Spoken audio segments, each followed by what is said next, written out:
Olá, sejam todos muito bem-vindos ao Projeto Fortalecer. Muito obrigado por receberem esse convite e ali esse projeto nasceu exatamente com o intuito de fortalecer as famílias. A minha percepção de que muitos pais estavam passando por dificuldades financeiras e dificuldades que vão muito além da dificuldade financeira. Quando nós temos um filho, junto com os nossos filhos nasce um projeto, nasce um sonho, nasce um desejo de que ele seja saudável, de que ele seja uma bênção. E muitas vezes a gente tem a sensação de que o fato dos nossos filhos não serem perfeitos ou não terem um desenvolvimento no padrão que a gente está acostumado, isso causa em nós uma decepção, isso causa em nós um medo enorme. E por conta disso, a gente é capaz de se desdobrar muito. E o objetivo do projeto é exatamente esse: ajudar os pais a segurar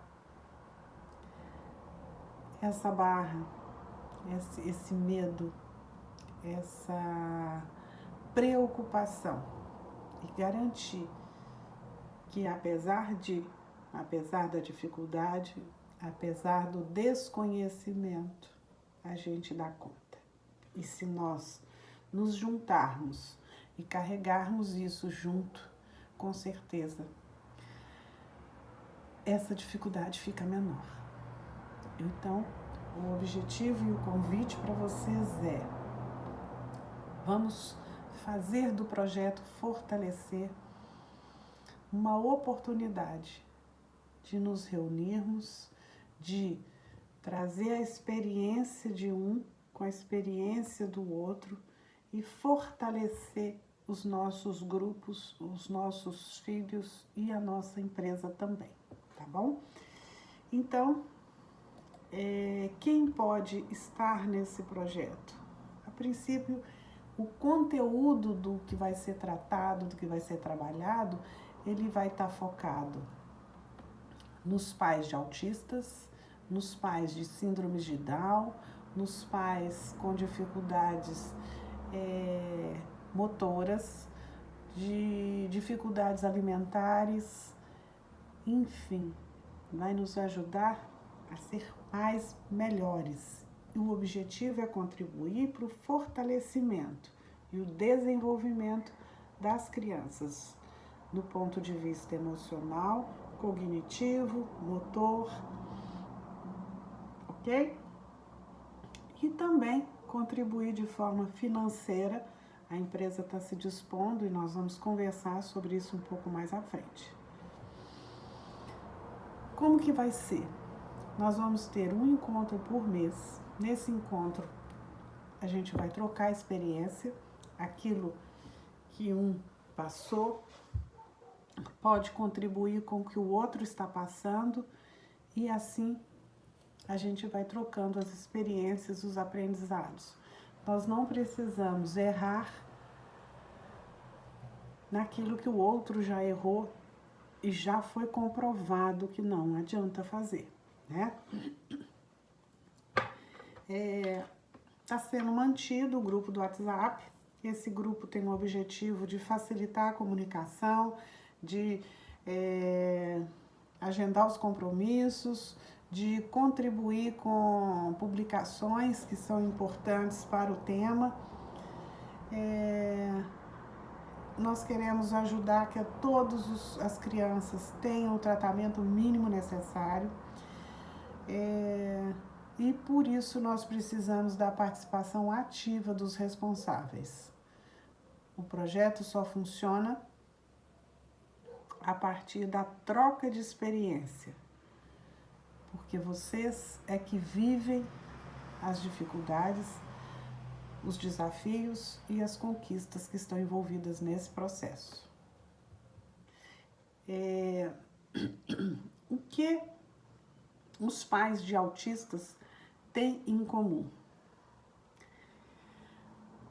E aí, eu trago a imagem de um polvo. O polvo tem 8 braços. E cada braço a gente vai equilibrando coisas diferentes. A gente coloca financeiro, equilibrar as contas, equilibrar as tarefas de casa, equilibrar o trabalho, equilibrar o casamento, equilibrar os outros filhos, almoço, como se nós fôssemos aqueles malabares que a gente precisa de se desdobrar para dar conta. A gente precisa multiplicar nosso dinheiro, porque o tratamento é muito oneroso. E com isso, a gente tem que ficar muito atento, porque vem o desgaste físico e o desgaste mental. Quantas vezes vocês já se perguntaram qual é a causa do autismo? Qual é a causa da síndrome de Down? Quais são as causas dos distúrbios, da depressão? Mas especificamente dos autistas, está sendo comprovado que ele é genético. E nós vamos falar dele lá na frente de novo, sobre o processo da genética, sobre o processo do enriquecimento ambiental, que faz toda a diferença na nossa vida e na nossa saúde. Quais são as preocupações rotineiras dos pais que têm crianças com qualquer tipo de problema, de transtorno? A primeira coisa é o futuro. Como será o futuro do meu filho? Como vai ser a vida do meu filho na minha falta? Se eu não estiver aqui, como é que ele vai dar conta de si? Será que a intervenção que está sendo feita é correta? Será que o profissional que eu estou levando vai dar conta de ajudar meu filho? Será que essas horas estão sendo suficientes? Será que estão sendo cumpridas de forma conforme combinado? Será que meu filho vai ter acesso a tratamento ou não vai? Eu tenho que garantir trabalho, eu tenho que garantir dinheiro, eu tenho que garantir que a família funcione, os outros filhos tenham atenção, os outros filhos tenham cuidado, tenham carinho. Eu preciso garantir que o irmão mais velho, que o mais novo, tenha atenção. E uma coisa que é triste, 50% dos pais com crianças autistas estão em processo de divórcio.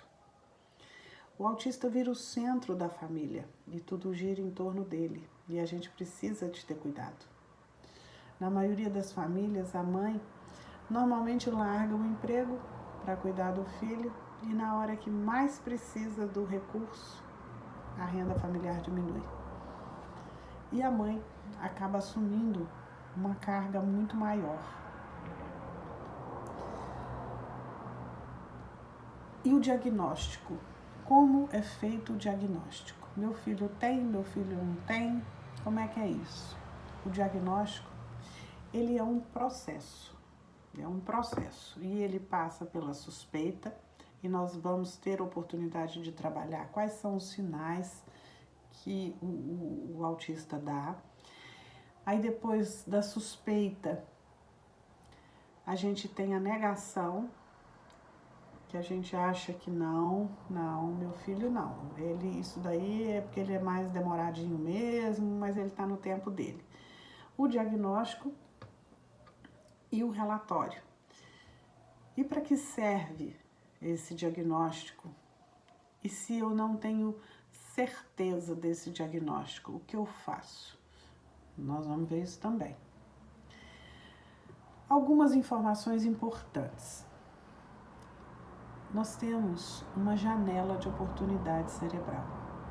Essa janela vai de 0 a 7 anos. Por que de 0 a 7 anos? Porque nesse período a gente tem muita facilidade de aprender. Muita facilidade de aprender qualquer coisa. Se você ensinar a andar de bicicleta, ele vai aprender. Falar inglês, vai aprender. Falar japonês, vai aprender. E andar, e falar, e repetir um movimento seu, repetir um gesto, engatinhar, andar, tudo isso está nesse período. E o nosso cérebro, a nossa mente,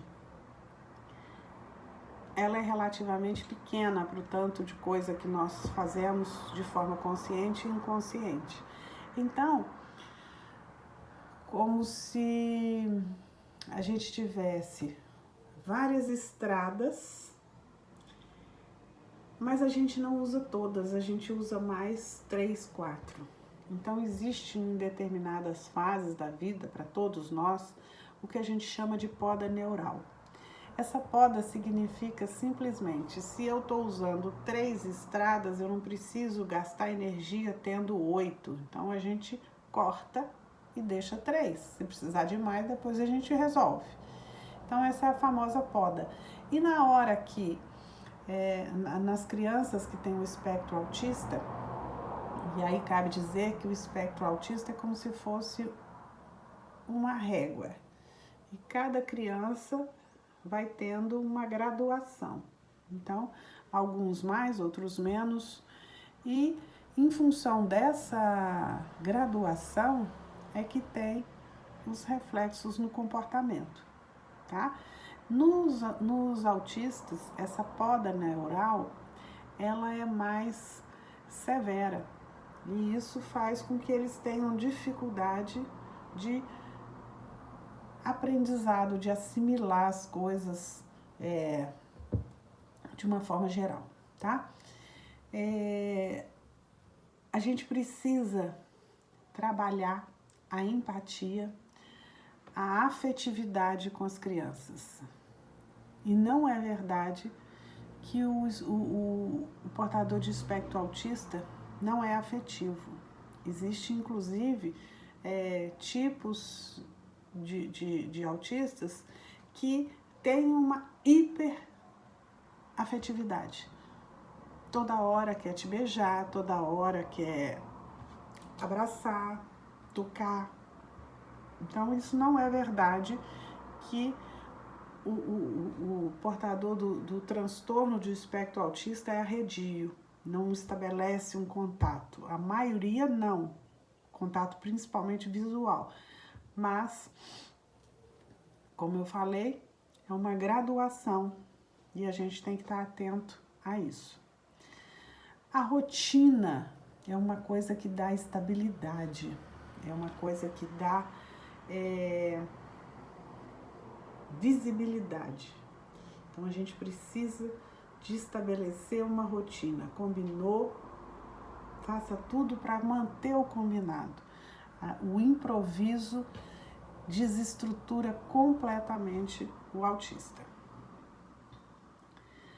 O enriquecimento ambiental. Isso é uma coisa que é extremamente importante, nós vamos falar ao longo do ano, mas o que é um ambiente enriquecido? Vamos imaginar que você esteja lá na sua casa lavando uma vasilha. Como você pode enriquecer aquela experiência? Você pode explicar qual é o motivo de lavar, qual é a importância, como é que se faz, qual é a consequência de não fazer. E aí, a gente sempre gosta, nós enquanto ser humano, nós sempre gostamos de uma narrativa, de uma história. Então, é importante que a gente aproveite a rotina para enriquecer a mente dos nossos filhos. E o profissional. O acompanhamento profissional ele é fundamental. A gente não está habilitado para fazer tudo direito. E quando a gente faz um processo de acompanhamento com um profissional, ele vai nos dando a direção. Como eu faço isso? Como eu faço aquilo? Né?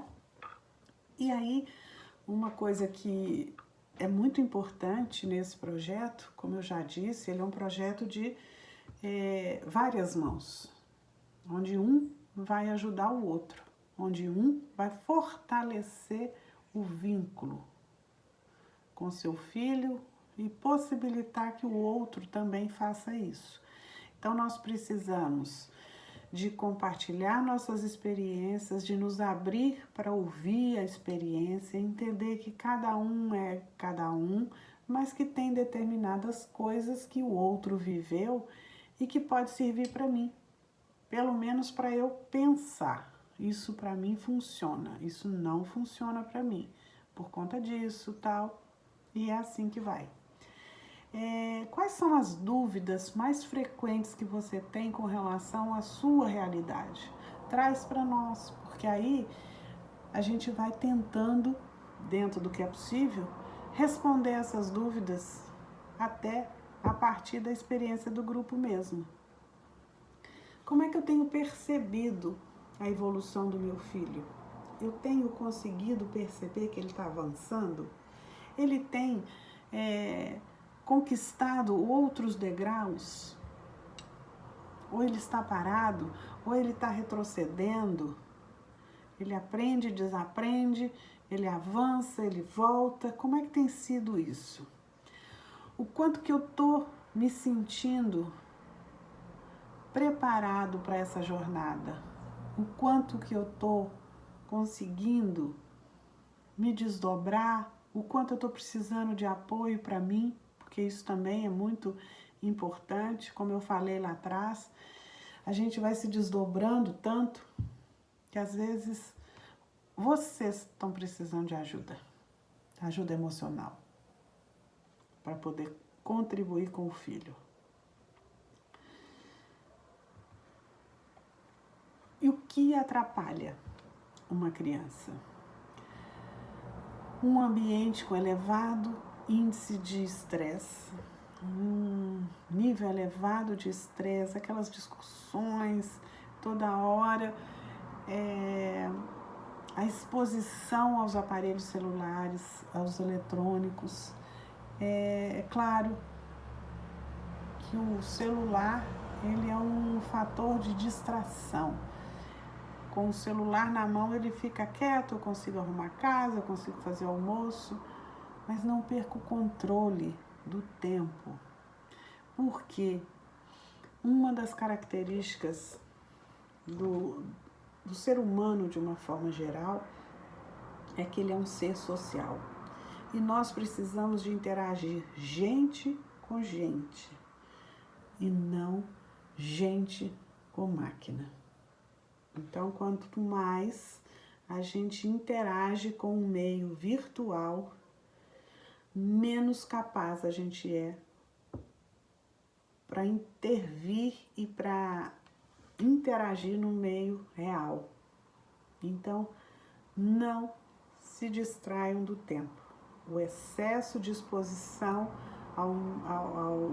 ao celular, ao computador, ele é um fator de agravamento do desenvolvimento. E aí, se você está trabalhando no desenvolvimento cognitivo, você está perdendo, dependendo da hora de exposição no meio eletrônico. Corrigir da forma adequada. Eu acho que essa é uma das coisas que o grupo tem mais a contribuir. Qual é a forma mais adequada de corrigir em cada situação? Como é que funcionou para o outro? Como é que pode funcionar para mim? Como é que eu estou fazendo? Está certo? Está errado? Então essas coisas nós vamos discutir no grupo. Interromper o tratamento sem um planejamento, especialmente quando faz uso de medicação. Essas medicações que são controladas, elas não podem ser interrompidas sem um planejamento, sem o conhecimento do médico, que elas devem ser feitas gradativamente. E a gente sabe que tem muitos profissionais bons, tem outros que não. E aí, esse é um outro ponto que nós vamos trabalhar nesse grupo. Quais são os resultados esperados? Como que eu vou saber se meu filho está andando para frente, se a intervenção que está sendo feita está adequada, se o profissional é bom? Nós vamos trocando essa experiência. O autismo é parte desse mundo e não um mundo à parte. Então, nós precisamos entender que o amor constrange, que nós podemos juntos construir um mundo melhor para as nossas crianças, para os filhos. E aí depende da gente dedicar 1 hora por mês nesse projeto, crescendo, capacitando e aprendendo a lidar com esse desafio que é novo para tanta gente. Muito obrigado, fique atenta ao grupo, as informações são divulgadas lá, o próximo encontro está chegando e eu aguardo vocês lá. Sejam muito bem-vindos, eu estou muito feliz de estar com você nesse projeto. Obrigada.